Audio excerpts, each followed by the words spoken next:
Buenos días, mi nombre es Yoli Méndez y en este momento estoy tomando el curso de Neuropsicología Cognitiva, en donde el día de hoy pues estaremos realizando un video sobre la explicación en temas de transducción, procesamiento subcortical, corteza cerebral y procesamiento cerebral, así como qué son las agnosias y los tipos de agnosias que conocemos.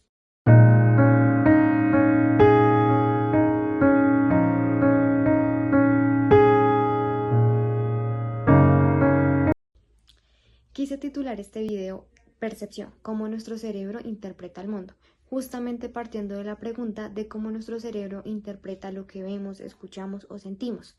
Es por ello que el día de hoy queremos adentrarnos en el fascinante mundo de la percepción y de los procesos cerebrales que hacen posible que sintamos y experimentamos el mundo a nuestro alrededor.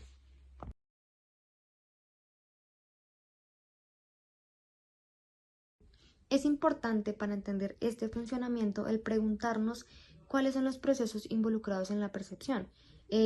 Después de todo, todos estos procesos han ayudado justamente a darle respuesta a una compleja experiencia consciente que tenemos de la realidad y también que nos ha servido para responderles a las exigencias de un mundo tan cambiante.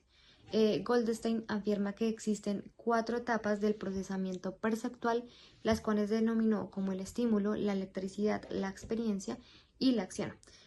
Con estímulo se refiere a todo aquello del mundo físico que entra claramente por nuestros órganos sensitivos, como lo son el oído, el tacto o el gusto, los cuales habíamos mencionado. Esto se convierte en una experiencia en nuestro sistema nervioso y gracias posteriormente a un complejo proceso neuronal de transmisión y de procesamiento, emerge una experiencia consciente que tenemos y que se vale de otros procesos como lo son la memoria o el reconocimiento previo para dar justamente o para modular la acción, retroalimentando así la experiencia que tenemos momento a momento.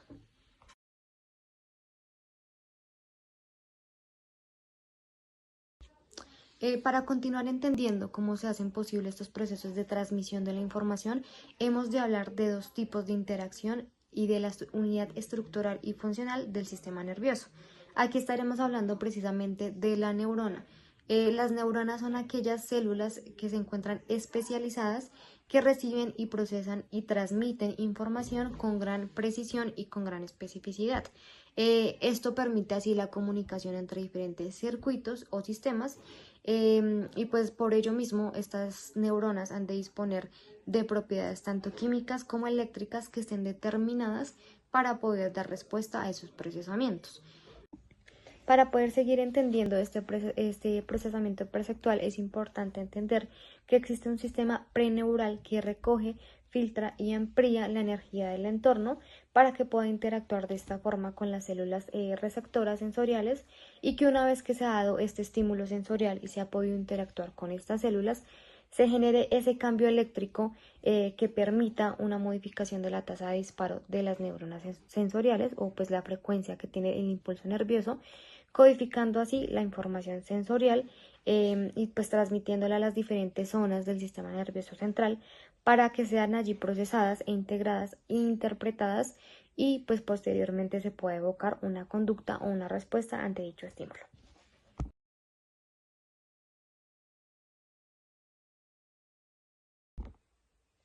Para continuar hablando de nuestro procesamiento perceptual, es importante y fundamental hablar de la transducción sensorial.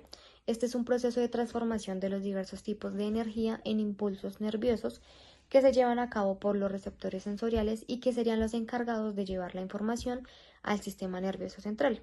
Es por ello que debemos hablar de 2 tipos de receptores sensoriales.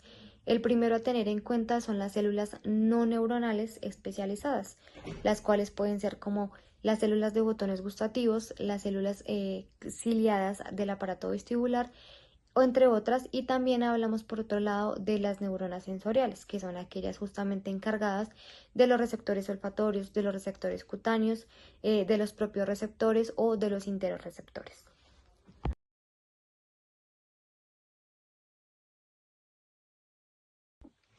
Como hemos establecido, el procesamiento de la información sensorial se lleva a cabo en nuestro sistema nervioso central. Es allí donde debemos hablar de dos clases totalmente diferenciadas de procesamiento. El primero de ellos es el procesamiento subcortical, en la cual se refiere justamente a esa etapa inicial o al comienzo del proceso de esta información sensorial que se lleva a cabo en estructuras cerebrales situadas pues de la corteza cerebral, como lo son el tálamo y el sistema límbico. Estas áreas van a actuar justamente como un sistema de relevo y de filtro de la información, integrando pues de esta forma y modulando la información sensorial antes de que ésta se lleve a cabo o se lleve a la corteza cerebral pues para un procesamiento aún más complejo y consciente pues que se realizará en estas estructuras.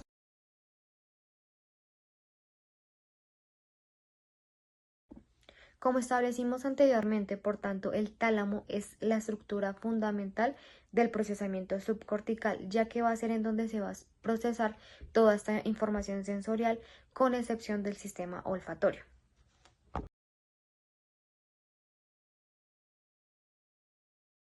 Como ya informamos, cada área tiene pues su vía propia de procesamiento de la información, en donde tenemos, por ejemplo, la corteza visual encargada de la información visual que se encontraría ubicada en el lóbulo occipital, la corteza auditiva ubicada en el lóbulo temporal, encargada justamente de procesar esta información relacionada con el oído, lo que escuchamos, y la corteza somatosensorial encargada de todo aquello que sentimos, del tacto, de las diferentes texturas y demás.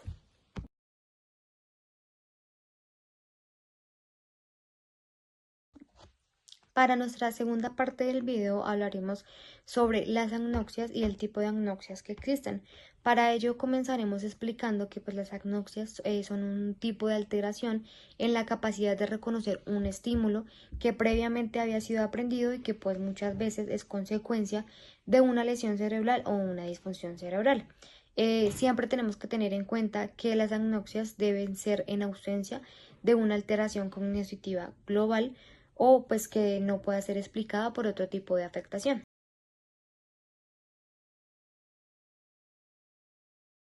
Bueno, existen diferentes tipos de agnoxias.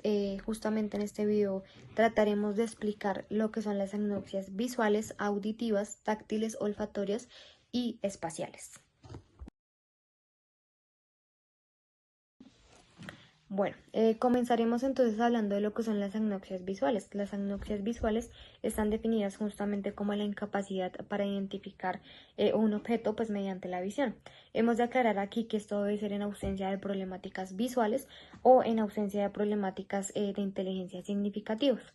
También hay dos reconocimientos o dos clases de agnoxias visuales, las que son aperceptivas y las que son asociativas. Las asociativas es justamente la dificultad que existe para dar una correcta atribución semántica, es decir, hay una incapacidad para atribuir un significado al estímulo visual que se está observando, y la perceptiva es la incapacidad para percibir y dar significado a una imagen.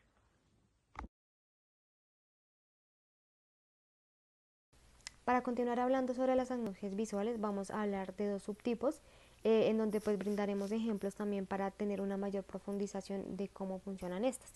La agnoxia visual para objetos es justamente la dificultad perceptual que se tiene para realizar una correcta interpretación visualmente del objeto que se está viendo. Muchas veces la persona que tiende a sufrir de esta agnoxia visual para objetos se le imposibilita nombrar el objeto, nombrar su función e incluso muchas veces no recuerda haberlo visto. Acá tenemos, por ejemplo, el ejemplo, de un paciente al que se le muestra una llave, pero el cual no es capaz de nombrar el objeto como tal, sino que muchas veces nombra o enumera las características del mismo. Bueno, por otra parte tenemos la simultagnosia. La simultagnosia es justamente la incapacidad que se tiene para interpretar la totalidad de una escena completa. Acá es importante, por ejemplo, identificar o muchas veces se ha puesto como prueba a las personas que tienen este tipo de agnosia las pinturas de el pintor italiano Giuseppe Acrombolo, en donde pues se vale diferentes elementos como frutas para poder realizar la constitución, por ejemplo, de una persona. Muchas veces entonces las personas que tienen este tipo de diagnóstico no son capaces de identificar a la persona, sino solo los objetos aislados, los cuales serían pues las frutas.